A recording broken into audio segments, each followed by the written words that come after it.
C'est une image rare. Restaurateurs, barman, agents de sécurité, serveurs.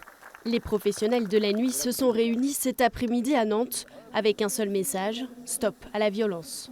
On demande à ce qu'il y ait une prise en compte de l'augmentation incroyable depuis 6-7 mois des problématiques d'agression dans le centre-ville où on a toutes les nuits des faits divers. Si c'est calme dans la journée, ce n'est pas le cas la nuit selon les professionnels. Les agressions sont plus nombreuses et témoigner de cette situation n'est pas simple, comme pour cet agent de sécurité qui préfère rester anonyme. Certains établissements, le bar, on est tout seul. Donc du coup c'est très compliqué quand on sait que les forces de l'ordre manquent de moyens et ont un délai d'entre 20 et 25 minutes pour intervenir, surtout le week-end où il y a très peu d'effectifs. Dans ce bar-brasserie du centre-ville de Nantes, certains salariés vont au travail la boule au ventre.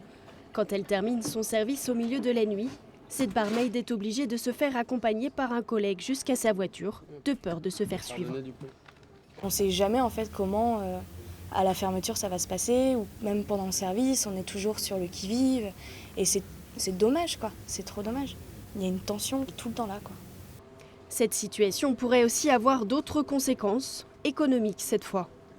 Cette appréhension de l'insécurité fait qu'aujourd'hui en centre-ville on constate effectivement une certaine forme de désertification de la part de nos clients au profit de la périphérie. Difficile de connaître les chiffres sur le nombre d'agressions, mais pour les professionnels de la nuit, il est urgent d'intervenir. La préfecture leur a donné rendez-vous lundi prochain.